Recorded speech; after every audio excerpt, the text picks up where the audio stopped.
सिंध में लाकानूनियत, अगवा, डकैतियां और पानी की किल्लत पर पाकिस्तान सुन्नी तहरीक की शदीद तशवीश, एहतजाज की वार्निंग। कराची से सैयद अब्दुल कदीर शाह की रिपोर्ट के मुताबिक मरकज़ अहले सुन्नत कराची में पाकिस्तान सुन्नी तहरीक के सरबराह मोहम्मद शदाब रजा नक्शबंदी से जमात के मरकजी रहनुमा और सिंध के सदर नूर अहमद कासमी ने अहम मुलाकात की। इस मुलाकात में सिंध के मुख्तलिफ शहरों में अमन अमान की अबतर सूरत हाल, बढ़ती हुई लाकानूनियत, अगवा बराए तवान, चोरी डकैती की वारदातों और पीने के साफ पानी की अदम फराहमी जैसे संगीन अवामी मसाइल पर तफसीली तबादला ख्याल किया गया।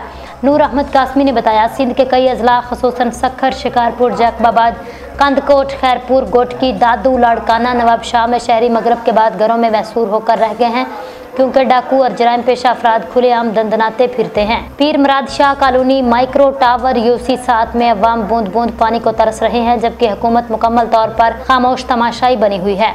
शदाब रजा नक्शबंदी ने कहा, सिंध में मौजूदा सूरत हाल इंतहाई तशवीशनाक है। अगर हुकूमत ने फौरी तौर पर अमली इक़दाम न किए तो पाकिस्तान सुन्नी तहरीक अवामी एहतजाज की कॉल देने पर मजबूर होगी। उन्होंने मजीद कहा, दरियाओं के बंदों की तामीर और मजबूती नागुज़ीर है, क्योंकि हर साल आने वाले सैलाब से सैकड़ों घर और हज़ारों एकड़ ज़मीन तबाह हो जाती है। उन्होंने कहा, पाकिस्तान सुन्नी तहरीक अवामी मसाइल पर खामोश नहीं रहेगी, हर फोरम पर उनकी आवाज़ बुलंद की जाएगी। लाकानूनियत, महंगाई, पानी की किल्लत जैसे मसाइल का फौरी हल वक्त की अहम ज़रूरत है।